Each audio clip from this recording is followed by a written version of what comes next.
बिस्मिल्लाहिर्रहमानिर्रहीम। निज़ाम टीवी के प्लेटफॉर्म से मैं हूं आपका मेज़बान मलिक अंसर। नाज़रीन, आज स्टूडियो तशरीफ लाए हैं शमीमुर रहमान मलिक साहब, जो कि किसी तारीफ के मोहताज। नाज़रीन, वो साहब का सेक्रेटरी हैं सुप्रीम कोर्ट बार कौंसिल के। आज अपने कीमती टाइम से उन्होंने नवाजा। मैं सब आपको पहले प्रोग्राम में खुशामदीद कहेंगे। तो सर, क्या सूरत हाल देख रहे हैं कि हमारे मुल्क में जो निज़ाम अदल है, जुडिशरी का निज़ाम है, ये दिन ब दिन अबतर होता जा रहा है, और जो ख़ास तौर पर एक मुतवसत तबका है, और एक जो अगर हम बात करें गरीब तबके की, एक आम शख्स की, तो उसका जो एतबार है, उसका जो एक सोच है, वो अदलिया से हटती जा रही है, और वो उसको उम्मीद नज़र नहीं आती अपने मुकदमात में इंसाफ की। तो वो हम तो चूँकि मदीने की रियासत की बात करते हैं और इस्लामी असूलों की बात करते हैं, लेकिन इस्लाम में तो कहीं इस तरह का ऐसा मामला नहीं है कि उनके शहरियों को अपनी रियासत से ही या अपनी अदालतों से इंसाफ की तवक्को ना हो। तो ये जो मामला पैदा होता जा रहा है कि लोगों का एतबार उठता जा रहा है अदालतों से, क्या कहेंगे?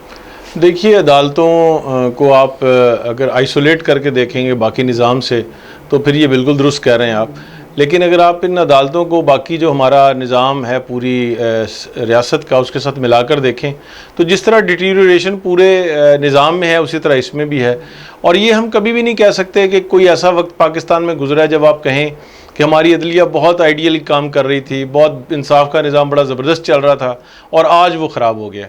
हमारे निज़ाम इंसाफ पे हमेशा ही क्वेश्चंस रहे हैं, हमेशा ही इसके अंदर बेहतरी की गुंजाइश रही है, आज भी बेहतरी की गुंजाइश मौजूद है। मैं नहीं समझता कि हम अगर इसको कंपेयर करें उन ममालिक के निज़ाम के साथ कि जो बिल्कुल दुरुस्त तरीके से काम कर रहे हैं, तो हम कभी भी कोई ऐसा दौर निकाल सकें जिसके हम कहें कि हमारे पास एक मिसाली निज़ाम था। जो इंक्विजिटोरियल सिस्टम ऑफ जस्टिस पे जिस पे हम काम कर रहे हैं, इसके अंदर मैं ये समझता हूँ कि अब इस वक्त ख़ास तौर पर चैलेंजेस बहुत ज़्यादा हैं। हमारी पार्लियामेंट, जिसको कि बुनियादी तौर पे जिनका स्टांस ये होना चाहिए कि हमारा जो एक इस्तेहकाक है कानून बनाने का, और हमारे जो मामलात हैं जिनको आइन भी कहता है कि वो सिर्फ़ वही तय कर सकते हैं, ख़ुद पार्लियामेंटेरियंस भाग भाग कर हर मसले पर सुप्रीम कोर्ट चले जाते हैं, हाई कोर्ट्स में चले जाते हैं, और वो कहते हैं कि आप हमारा फ़ैसला करें। तो जब जिन्होंने बुनियादी तौर पर कवानीन बनाने थे और ये असर्ट करना था कि ये हमारा काम है कि हम कवानीन बनाएं और अदालतें हमारे काम में मुदाखलत मत करें, वो ख़ुद इस वक्त आप देखते हैं कि वो अदलिया के पास जाते हैं और अदलिया फ़ैसला करती है कि आपका इजलास किस दिन होगा और आप कितने बजे बैठेंगे और कितने बजे फ़ैसला करेंगे।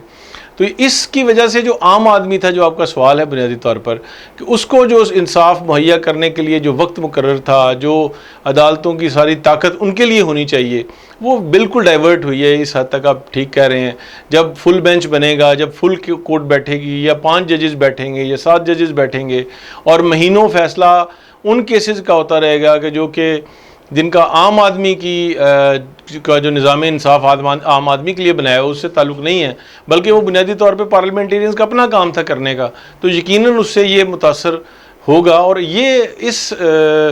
सिनेरियो में हम ये देखते हैं कि ये जो इंटरवेंशन बहुत ज़्यादा बढ़ गई है अब अदलिया की, उसकी वजह से यकीनन मज़ीद मुतासर हुआ है वो निज़ाम। लेकिन जो पाकिस्तान में ये जो निज़ाम है, निज़ाम अदल, इसमें जो आम आदमी है उसको मैजिस्ट्रेट की कोर्ट से लेके सुप्रीम कोर्ट तक, मैं ये समझता हूँ कि बहुत ज़्यादा इस्लाहात की ज़रूरत है। उसमें बार का भी किरदार होना चाहिए, बार का किरदार उस तरह नहीं है जितना होना चाहिए, और जज साहिबान भी उसमें कोई इतने ज़्यादा मैं नहीं समझता कि सेंसिटिव हैं कि हमें हर सूरत इंसाफ मुहैया करना है। अगर आपको मैं मिसाल दूँ, सुप्रीम कोर्ट बार एसोसिएशन जिसको मैंने रिप्रेजेंट किया है, तो आज अगर आप किसी भी मैटर में सुप्रीम कोर्ट में चले जाएं और एक आपका स्टे मैटर हो, आपका कोई बेल मैटर हो, आपका कोई ऐसा मैटर जिसमें अर्जेंसी हो, तो इस वक्त बार का सबसे बड़ा मौक़िफ़ शायद आपके इल्म में हो, ये है कि हमारा जो स्टे मैटर है, हमारी जो बेल मैटर है, हमारे जो अर्जेंट मैटर्स हैं, वो सुने जाएँ। हम वहाँ पे एक पिटिशन फ़ाइल करते हैं, और वहाँ महीनों और बाज़ वक़्त सालों उसकी बारी ही नहीं आती। और जबकि हम दूसरी तरफ ये जो अब नया एक्टिविज़म देख रहे हैं जुडिशरी का, कि रात को कोई दरख्वास्त लेकर जाता है और उसकी सुनी जाती है, तो क्यों आम आदमी की क्यों नहीं सुनी जाती? आम आदमी का केस आप 1 साल तक नहीं सुनते, 1.5 साल तक, 4 साल तक, 3 साल तक, जिसमें अर्जेंसी इन्वॉल्व है, जिसमें भी उसकी लिबर्टी इन्वॉल्व है, उसकी प्रॉपर्टी का मैटर इन्वॉल्व है। लेकिन जब कोई एक ख़ास केस जिसमें आप के मीडिया में कोई हाइप है, या आप ये समझते हैं कि उसकी वजह से सोशल मीडिया पे आपके लिए मसाइल पैदा होंगे, जब आप उसको सुनते हैं तो जो हमारा बुनियादी ढांचा है कानून का, वो इक्वालिटी बिफोर लॉ का कॉन्सेप्ट है। अगर आम आदमी को एक सहूलत मुयस्सर नहीं है और वो चंद मखसूस केसेस में आप लोगों को सहूलत मुयस्सर देंगे और रात को अदालतें खोलेंगे उसके लिए, तो फिर सवाल तो उठेगा। फिर यकीनन आप दुरुस्त कह रहे हैं कि इस अंदाज से अगर हम देखें तो आज वो हालात पहले से ज़्यादा बदतर हुए हैं, क्योंकि ये इस पे सवाल आज नहीं तो कल ज़रूर उठेगा कि एक आम शहरी अगर फ़र्ज़ कीजिए उसके ऊपर FIR होती है, अगर उसका कोई प्रॉपर्टी का मैटर इन्वॉल्व है, उसकी कोई अर्जेंसी इन्वॉल्व है, क्या वो रात को आज जब पिटीशन लेकर जाता है तो अदालत खुलती है? जवाब है नहीं खुलती, और उसके लिए अदालत महीनों के हिसाब से नहीं खुलती। जबकि कुछ मखसूस केसेस में, और इस पर भी अगर मैं आपसे अर्ज़ करूँ कि हमारा बार का मौक़िफ़ यही है कि ये एक ऐसे SOPs बनने चाहिए। अगर आपने अदालतें इस तरह रात को खोलनी है, उसके कोई SOPs बनाएं, उसके कोई रूल्स बनाएं कि किन केसेस में रात को खुलेगी। फिर उन तमाम लोगों के लिए रात को खुलनी चाहिए जिनकी लिबर्टी इन्वॉल्व है और वो अचानक सल्ब की जाती है। तो ये बिल्कुल आप दुरुस्त कह रहे हैं, इस हद तक मैं आपसे एग्री करता हूँ।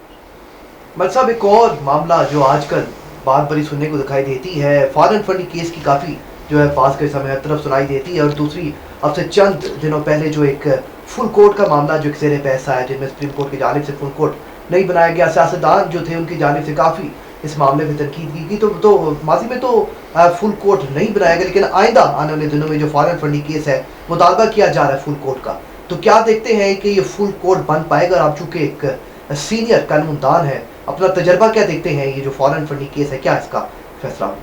देखिए, फॉरेन फंडिंग का जो केस है उसमें फुल कोर्ट बुनियादी तौर पर कितने जज साहिबान बैठेंगे सुप्रीम कोर्ट के किसी बेंच में, ये तो इस्तेहकाक है चीफ जस्टिस साहब का, और उसमें किसी अभी तक जो कवानीन हैं, जो रूल्स हैं, जो रेगुलेशंस हैं, उसमें किसी और के पास कोई इख्तियार ना एतराज़ करने का है ना उस पर कोई फ़ैसला करने का है। लेकिन इसमें बेशुमार दफ़ा बार एसोसिएशंस ने ये कहा है कि ये जो फुल कोर्ट का मामला है या कॉन्स्टिट्यूशन ऑफ बेंचेस का मामला है, इसके ऊपर कोई ज़्यादा जज साहिबान की एक कमेटी बननी चाहिए कि जो कि फ़ैसला करे कि किन केसेस में कितने लोगों को बैठना चाहिए, कितने जजेस को बैठना चाहिए। आपने देखा भी पिछले दिनों पार्लियामेंट की में ये बाज़गश्त सुनाई दी आपको कि उसके अंदर जो रूल्स हैं उसमें वो कुछ अमेंड करना चाहते हैं कि इसका कोई तरीक़ाकार तय किया जाए। तो फ़ॉरेन फंडिंग केस जो है, इसके अंदर आपने देखा जो सूरत हाल नज़र आ रही है उसमें एविडेंस भी कुछ इस तरह की आई जिसमें फ़ंड्स जो हैं वो पता चल रहा है कि वो आए हैं, लेकिन अल्टीमेटली ये फ़ैसला सुप्रीम कोर्ट करेगी। और रेफरेंस में फ़िलहाल तो पेंडिंग हो गया, आगे चला गया, चूँकि जज साहिबान सारे अभी मुयस्सर भी नहीं हैं। तो मैं ये देखता हूँ कि इसके अलावा भी बहुत सारे चैलेंजेस आ रहे हैं जुडिशरी को, और जुडिशरी को फ़ैसले करने पड़ेंगे और उनकी इम्प्लीकेशंस होंगी हमारे पॉलिटिकल सिस्टम पे। जो अगर हमारी अदलिया आज ये समझ रही है कि वो ताकतवर हो गए हैं कि उनके फ़ैसले की वजह से पॉलिटिक्स की डायमेंशंस तय होती हैं, तो मैं ये समझता हूँ एट द सेम टाइम उनके लिए बहुत बड़ा चैलेंज भी है, क्योंकि इन फैसलों से अदलिया कंट्रोवर्शियल भी होती है, अदलिया के ऊपर मुख्तलिफ हलकों की तरफ से एतराज़ात भी आते हैं। और मैं समझता हूँ कि वो जो इनका बुनियादी एक ज़िम्मेदारी है अदलिया की कि वो पार्टीज़न ना हो, वो न्यूट्रल रहें, वो तमाम लोगों के लिए एक इंसाफ की जगह ही रहे, उसके लिए ये बहुत बड़ा चैलेंज है और ये बहुत ज़्यादा एहतियात करनी पड़ेगी जुडिशरी को। और मेरा ख्याल है कि इसमें रिस्ट्रेन का मुजाहरा करना पड़ेगा जिससे कंट्रोवर्शियल ना हो जुडिशरी। जी बहुत शुक्रिया नाज़रीन। शमीमुर रहमान मलिक साहब मौजूद है जो कि साबिक़ सेक्रेटरी है सुप्रीम कोर्ट बार कौंसिल के, आज अपने कीमती टाइम से नवाजा है 3-4 इशूज़ जिसमें यकीनन जो आवाम है वो भी काफ़ी तज़व्वुज़ का शिकार है, हर शख्स उस मुतालिक जानना चाहता है। आज अपने जो तजिया है उनसे हमने कहा कि एक सीनियर कानूनदान अपने वक्त से उन्होंने नवाजा। नाज़रीन इजाज़त दीजिए, अल्लाह ताला मेरा आपका हम सबका हमें नासिर पाकिस्तान जिंदाबाद।